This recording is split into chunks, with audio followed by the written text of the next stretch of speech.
Hola, soy Emma, la asistente virtual de Vicare GU, y quiero darles la bienvenida a este simposio sobre cáncer de próstata. El cáncer de próstata es una de las enfermedades oncológicas más frecuentes en los hombres, pero también, una de las que ofrece mejores posibilidades de tratamiento cuando se detecta a tiempo. Por eso, en este encuentro reunimos a destacados especialistas para abordar de manera clara y actualizada los aspectos más importantes de esta enfermedad, desde la prevención y el diagnóstico temprano hasta los tratamientos más innovadores disponibles en la actualidad. Agradecemos a todos los participantes por acompañarnos en esta jornada de información y concientización, cuyo objetivo es brindar herramientas que ayuden a cuidar la salud y mejorar la calidad de vida. Nos acompaña el Dr. Federico Losco, especialista en oncología clínica, quien compartirá los avances más recientes en el tratamiento del cáncer de próstata, la evolución de las terapias disponibles y el impacto que los nuevos medicamentos están teniendo en la supervivencia y calidad de vida de los pacientes. Bienvenido, Dr. Losco. Hola, mi nombre es Federico Losco, soy médico oncólogo clínico, me dedico a los tumores genitourinarios en el Instituto Alexander Fleming y soy parte de Vicare. En estos minutos voy a contarles un poco qué es el cáncer de próstata, qué podemos hacer para detectarlo de manera precoz e inclusive prevenirlo y cuáles son los principios generales del tratamiento. El tumor de próstata es el tumor sólido más frecuente en el hombre adulto. De hecho, es el tumor más frecuente en el hombre en Latinoamérica. Y el principal factor de riesgo para tener cáncer de próstata es la edad. Cuanto más grandes somos, más chance tenemos de tener cáncer de próstata y es por eso que los controles se recomiendan a partir de los 50 años con solamente un análisis de sangre que se hace de forma anual.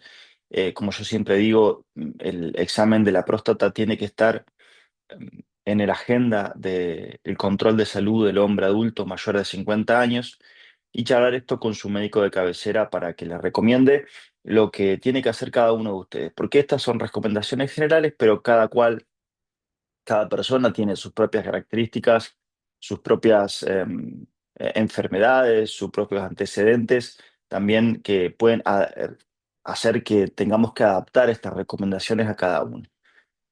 Cuando se diagnostica el cáncer de próstata, básicamente lo que hacemos es una biopsia que se puede hacer de diferentes formas. Y cuando lo diagnosticamos, la gran mayoría de estos, cuando se diagnostican en etapas tempranas de enfermedad, pueden acceder a curarse por diferentes métodos. El tumor de próstata es un tumor muy heterogéneo, es decir, que hay tumores de próstata que son indolentes y hasta a veces los dejamos en vigilancia activa, se llama, los controlamos sin tratarlos porque a veces el tratamiento quizás es más riesgoso que la enfermedad. Y por el otro lado, el otro extremo, hay tumores de próstata que son más agresivos y tenemos que combinar tratamientos para poder curarlos. ¿En qué lugar está el tumor de próstata de cada persona cuando es diagnosticado? Esto lo determina el profesional, el experto en el tema, con diferentes características que tienen que ver con cuestiones que vienen de la biopsia, de los valores de laboratorio, del examen físico, inclusive de las imágenes que se puede hacer, las imágenes médicas como tomografías, centellogramas óseos o inclusive imágenes más de nueva generación como el PET. Em, los diferentes tratamientos que se pueden usar para curar el cáncer de próstata es la radioterapia, la cirugía o inclusive se pueden usar medicamentos para combinar y potenciar el efecto de estas terapias. Uno de los medicamentos que usamos frecuentemente o conjuntos de medicamentos que usamos frecuentemente para tratar el cáncer de próstata son tratamientos hormonales. El combustible, como yo siempre digo, del tumor de próstata es la testosterona. Entonces tenemos un conjunto de medicamentos que tienen como objetivo bajar los niveles de testosterona para quitarle el combustible al tumor y prevenir su desarrollo e inclusive tratarlo. Estos medicamentos hormonales también son usados en etapas avanzadas de la enfermedad, es decir, cuando el tumor ya salió de la próstata y fue a otro lugar y hace lo que llamamos metástasis, que por lo general son lesiones en el hueso o en los ganglios más frecuentemente, pero bueno, puede haber en otros lugares. Y el tratamiento hormonal es la columna vertebral del tratamiento de los pacientes avanzados. A esto se suman otras terapias que las conocemos hace mucho tiempo, justamente relacionadas con el tratamiento hormonal, u otras cosas como la quimioterapia, pero la novedad es que hay muchos otros tratamientos que han demostrado efectividad, tratamientos dirigidos a mutaciones particulares, tratamientos basados en medicina nuclear, como lutecio PSMA, y otras, muchas otras medicaciones que han demostrado ser muy efectivas para prolongar la vida, mejorar la calidad de vida y transformar esta enfermedad en algo con lo cual podamos convivir, ¿no? Convivir con un tratamiento que también nos permita conservar nuestra calidad de vida y seguir haciendo lo que nos gusta. En definitiva, el mensaje es que eh, el tumor de próstata es frecuente, entonces probablemente 1 cada 8 hombres sea diagnosticado de un tumor de próstata a lo largo de su edad. Probablemente tengan ustedes o alguien cercano que haya sido diagnosticado de esto. El cáncer de próstata es un tumor muy heterogéneo, es decir, que probablemente yo no tenga lo mismo que tenga el vecino o que tenga alguien que haya escuchado en las noticias, porque se adapta el diagnóstico y el tratamiento a cada persona, a cada patología, y se adapta el tratamiento y el seguimiento a cada persona y a cada patología. El cáncer de próstata tiene métodos para detectarse de forma temprana y curarse, lograr mayor posibilidad de curación, y eso es con un análisis de sangre. O sea, mi recomendación a todos los hombres mayores de 50 años, consultar a su médico de confianza por esto, e inclusive a personas que tengan antecedentes familiares muy cargados, como a padre con cáncer de próstata o muchos cánceres en la familia también, hacerlo esto de forma más temprana, y esto lo va a saber manejar el médico de confianza y de cabecera que ustedes tengan. Decir que cuando es detectado de forma temprana, la gran mayoría de los tumores se curan con diferentes estrategias que se adaptan también a cada caso, e inclusive esta enfermedad, cuando está en etapas avanzadas, hay hoy muchísimos más tratamientos. De hecho, la investigación clínica, que es la investigación de nuevos tratamientos en seres humanos, que está bien desarrollada también en la Argentina, y hay muchos lugares en la Argentina abiertos con protocolos de investigación, con nuevas drogas, está avanzando a pasos agigantados para encontrar respuestas donde no las hay todavía. Y decir que en lo que respecta a la prevención del cáncer en general, no solamente el cáncer de próstata, mantener un peso adecuado, un peso corporal adecuado, tener una dieta balanceada y mantenerse activo, hacer actividad física regular, previene la aparición de muchas enfermedades como la enfermedad cardiovascular y muchos otros tumores. Entonces, animarlos a que, más allá de que obviamente hagan sus controles médicos, mantengan una vida activa, coman sano y bien y variado, y mantengan un peso adecuado. Muchas gracias y a disposición para lo que necesiten. Muchas gracias, doctor Losco. También contamos con la participación del doctor Ezequiel Mansur, especialista en urología y urooncología, quien abordará temas fundamentales como qué es el cáncer de próstata, la importancia de la detección temprana y las principales estrategias de prevención para reducir el riesgo y favorecer un diagnóstico oportuno. Bienvenido, doctor Mansur. Ezequiel Mansur, yo soy urólogo, urooncólogo, trabajo en el Hospital Oncológico María Curie, soy el subjefe del servicio. Trabajamos fundamentalmente con todo lo que está relacionado con cáncer de próstata. Tenemos un volumen bastante caudalado de pacientes. Y bueno, el cáncer de próstata hoy en día está evolucionando demasiado, tanto para el diagnóstico como para el tratamiento. Te diría que en los últimos años, cada 1 año y medio y cada 2 años, van modificándose los tratamientos, fundamentalmente para los pacientes con cáncer de próstata avanzado o metastásico, y también para el diagnóstico. Hoy sabemos que, voy a explicar lo básico, pero un poquito rápido para que se entienda. Una vez que llegamos al diagnóstico de cáncer de próstata, que el diagnóstico se hace en función de una biopsia, y esa biopsia se realiza cuando hay 3 situaciones. Uno es cuando un urólogo hace un tacto rectal y toca una dureza en la próstata. Generalmente la próstata es una glándula duroelástica, que sería como la punta de la nariz. Si tocamos una dureza al tacto, que podría ser como la pera, sabemos que puede haber un nódulo, eso es una indicación de biopsia. Después, cuando el PSA es una proteína que se sintetiza dentro de la próstata, que la función que tiene es la de licuefacción del coágulo seminal, y la próstata tiene una cápsula que no permite que esa proteína vaya más allá de la cápsula y entre los vasos sanguíneos. Pero hay ciertas patologías o eventos fisiológicos o enfermedades que hacen que esa cápsula se altere y esa proteína pase a la sangre. Cuando esa proteína es mayor a 10, hay que hacer una biopsia de próstata, no porque el paciente tenga un cáncer, sino es una de las causas, entonces hay que descartarlo. Y cuando el PSA está entre 4 y 10, hay que hacer una relación entre el PSA libre y el PSA unido a proteínas, o sea, el PSA total. Y si esa relación está alterada, es menor al 18%, también está indicado hacer una biopsia. Esas son las tres situaciones en las cuales hacemos una biopsia. Una vez que el paciente viene con la biopsia, que generalmente es un adenocarcinoma de próstata, la biopsia la van a clasificar según el Gleason, que es el grado histológico, que tiene que ver con el grado de indiferenciación de la célula. Ahí nosotros lo que tenemos que hacer es estadificar al paciente. Siempre que un paciente tiene un diagnóstico oncológico, sea cáncer de próstata, de pulmón, de páncreas, lo que sea, hay que estadificarlo. Estadificarlo significa pedir estudios respectivos a esa enfermedad para ver si esa enfermedad está localizada o si hay alguna célula que ya salió del órgano o alguna metástasis. En el cáncer de próstata generalmente se pide una tomografía y un centellograma óseo corporal total, porque el primer lugar donde hace metástasis es en los huesos. Esto de a poco, y dependiendo todavía, no está para la primera estadificación, pero sí para cuando hay recaídas, que después podemos hablar un poquito de eso, ya se empieza a usar el PET-TC, que es un estudio que tiene mucha mayor especificidad y sensibilidad.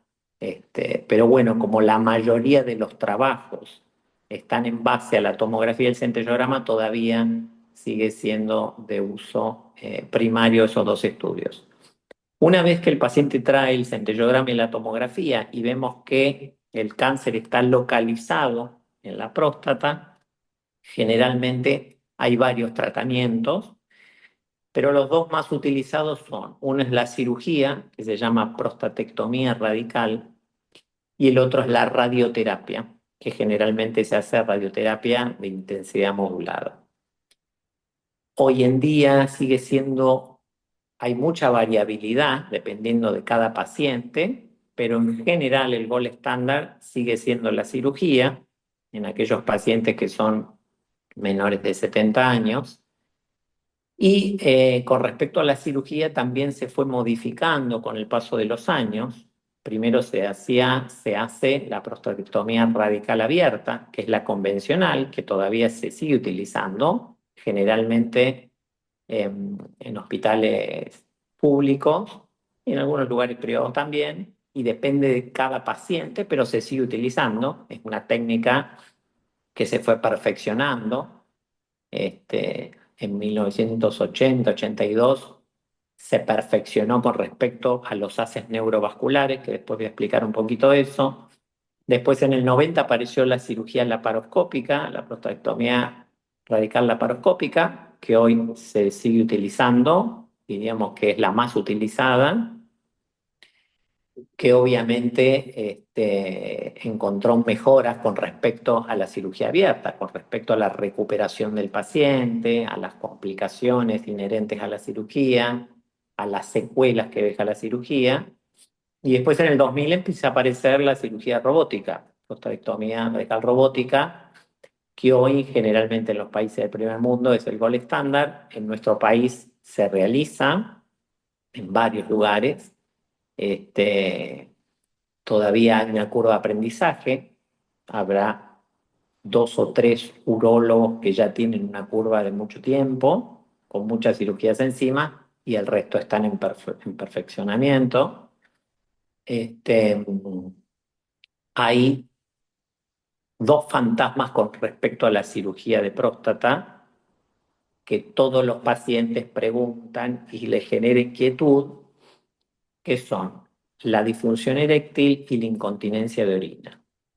No son complicaciones de la cirugía, son secuelas de la cirugía, porque la cirugía consiste en extraer la próstata y hacer una unión de la vejiga con la uretra. Hacia los laterales de la próstata, pegados a la próstata, tenemos los haces neurovasculares, donde generalmente generan inervación tanto para la función eréctil como para el esfínter y para la continencia. Entonces, en una cirugía abierta es muy fácil, como se dice, llevarse puestos esos haces porque no se pueden visualizar, entonces aumentan las posibilidades tanto de incontinencia como de disfunción. Esas tasas fueron disminuyendo con la cirugía laparoscópica y obviamente un poquito más con la cirugía robótica, siempre y cuando estemos hablando de experiencia del cirujano, que también es muy importante decirlo. Más que nada, fundamentalmente la incontinencia de orina, porque estamos hablando de calidad de vida del paciente, más allá de que la función primordial es la oncológica, porque acá lo que queremos es curar el cáncer. En un segundo término, la calidad de vida con respecto a la continencia es más que importante. Esos porcentajes van mejorando con el transcurrir, con el tiempo, en el posoperatorio, y generalmente al año un 60 o un 70% de los pacientes recuperan su continencia. Pero fundamentalmente la mejoría de las técnicas, tanto laparoscópica como robótica, viene a mejorar esa continencia por una cuestión de visualización. Con la cirugía robótica tenemos aumentada la visualización, esos haces los podemos visualizar y se puede separar de la próstata, entonces mejoramos bastante con respecto a esas secuelas. También la recuperación de los pacientes es mucho más rápida, las complicaciones inherentes a la cirugía, con sangrado y demás, también son más beneficiosas. Pero bueno, siempre estamos hablando también de la experiencia que no es menor, ¿no? Todo lleva una curva de aprendizaje. Esas son las técnicas quirúrgicas con respecto a la prostatectomía radical por cáncer. No hay otras cirugías, todo lo que está relacionado con las cirugías endoscópicas, las cirugías de láser, de próstata, que hay muchísimas, tienen que ver con la hiperplasia de próstata que tiene la mayoría de los hombres a partir de los 50 años, que es un crecimiento de la glándula que lo que hace es empezar a tener dificultad para la micción, dificultad para orinar. Bueno, esa es otra patología. Es importante dividirlo porque muchos pacientes a veces consultan porque tienen agrandamiento de próstata y se tienen que operar y piensan que pueden quedar con incontinencia, con disfunción, y no es el caso, porque en una patología por hiperplasia lo que se hace es como si una naranja se le saca el relleno, pero la cápsula de la próstata sigue indemne. Diferente a la cirugía por cáncer, donde la glándula hay que sacarla por completo junto con las vesículas seminales. Le hago una pregunta, doctor.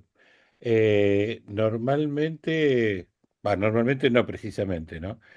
Cada uno de los cánceres, para hablarlo de esa manera, suele tener alguna especie de protocolo, ¿no? Que es lo primero que se hace. Para algunos cánceres, la primera indicación es la cirugía, para otros cánceres la primera indicación es la quimioterapia, y así. En el caso particular del cáncer de próstata, ¿cuál sería la primera indicación? Cirugía, quimioterapia.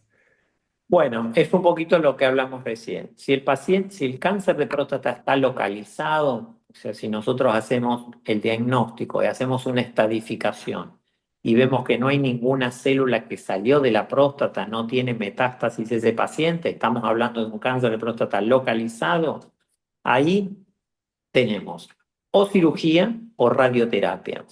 La verdad que el médico tiene que dar herramientas al paciente para que el paciente tome una decisión, porque los resultados oncológicos son bastante similares, más allá de que la cirugía el gol estándar tiene un escalón más por arriba, porque al sacar la próstata y esperar la anatomía patológica, si esa anatomía patológica nos demuestra que los márgenes de la próstata están con la enfermedad, si las vesículas seminales tienen enfermedad y demás, uno puede hacer un tratamiento adyuvante con radioterapia en el lecho. En cambio, si un paciente hace radioterapia, después uno no puede hacer una cirugía después de haber hecho la radioterapia. ¿Está bien? Después es importante ciertos factores, por ejemplo, la edad. Sabemos que un paciente menor de 70 años es más proclive a hacer una cirugía. Pacientes mayores, sabemos que por ahí poder hacer radioterapia. Hay un dato que es importante que se llama el Gleason. El Gleason es el grado histológico de la enfermedad. ¿Cómo se hace el Gleason? Suponiendo que tenemos 5 grados de células en el cáncer de próstata y el grado 5 es la célula más indiferenciada, o sea, la célula más alterada tiene el valor 5. Después está el valor de 4, 3, 2 y 1. Durante la biopsia de próstata o durante la anatomía, cuando uno le da la próstata al patólogo, el patrón que más se repite, supongamos que el 5 es el patrón que más se repite, se le pone un valor de 5. Se le pone más y se da el segundo patrón más repetitivo en esa anatomía. Supongamos que sea un 3. Entonces el Gleason va a ser 5 más 3, 8. ¿Está bien? Entonces nosotros vamos a tener Gleason 6 cuando se repite el patrón 3-3, que es una alteración de la célula mediano. Después tenemos el Gleason 7, 8, 9 y 10. 6 es un cáncer de bajo riesgo, 7 es un cáncer de mediano riesgo y Gleason 8, 9 y 10 es de alto riesgo. Entonces, si tenemos un paciente que tiene un Gleason 8, 9, 10, que es de un riesgo mayor, uno va a intentar ser también más agresivo con el tratamiento. Y para ser más agresivo con el tratamiento estamos hablando de la cirugía. ¿Me explico? Lo mismo también está relacionado el PSA, que es el antígeno prostático. No es lo mismo tener un paciente con un PSA menor de 20 que con un paciente que tiene un PSA mayor de 20. El paciente con un PSA mayor de 20 es un paciente de alto riesgo. Entonces, también voy a ser más agresivo. Y cuando hablo de agresivo y cuando hablo de alto riesgo, no solamente se sacan la cirugía a la próstata, sino que también hay que hacer la linfadenectomía ileoobturatriz, hay que sacar toda la cadena ganglionar, tanto ilíaca como obturatriz. ¿Está bien? Por eso es importante la cirugía. Entonces, a tu pregunta, lo que yo te diría es que depende de ciertos factores, como la edad, como el grado histológico, como el PSA. Vamos a hablar con el paciente para ver cuál es la mejor opción terapéutica. Pero una de esas dos, tanto la cirugía como la radioterapia, son las que están indicadas. Doctor, le agradezco muchísimo su participación y muchas gracias por haber aceptado nuestra invitación. No, por favor, un abrazo grande. Muchas gracias, doctor Mansur. Y para el cierre de este simposio contaremos con la participación del doctor Diego Barreiro, quien compartirá una noticia muy importante relacionada con el diagnóstico del cáncer de próstata. Adelante, doctor. Hola, soy el doctor Diego Barreiro, médico urólogo, especialista en tumores genitourinarios. Tengo buenas noticias para todos sobre el cáncer de próstata. Hoy por hoy ya estamos dejando de utilizar el tacto prostático, el tacto rectal, para hacer diagnóstico precoz del cáncer de próstata. Todos los hombres asintomáticos de más de 45 años, el primer estudio que tenemos que hacer es un análisis de sangre, un antígeno prostático es algo que se llama PSA, como primer estudio. Entonces ya tenemos que dejar de lado el mito, el tabú del tacto rectal en hombres que están asintomáticos y que van a un control, a un screening, o un tamizaje, una detección precoz del cáncer de próstata. El primer estudio que tenemos que hacer es un análisis de sangre, un PSA. Ese estudio se lo puedes pedir a tu médico clínico, a tu urólogo, así como muchos pacientes nos piden que le pidamos el análisis de colesterol. Bueno, puedes pedirle a tu médico que te haga un análisis de sangre del PSA para la detección precoz del cáncer de próstata. Hemos llegado al final de este simposio sobre cáncer de próstata. En nombre de Vicare GU, quiero agradecer especialmente al Dr. Ezequiel Mansur, al Dr. Federico Losco y al Dr. Diego Barreiro por compartir su experiencia, conocimientos y las últimas novedades en el diagnóstico y tratamiento de esta enfermedad. Hoy hemos aprendido que la detección temprana continúa siendo una de las herramientas más importantes para mejorar las posibilidades de tratamiento y calidad de vida de los pacientes. También conocimos los avances que están transformando el manejo del cáncer de próstata, desde nuevas alternativas terapéuticas hasta métodos diagnósticos cada vez más precisos y menos invasivos. Desde Vicar.gu, queremos reforzar un mensaje fundamental. La prevención salva vidas.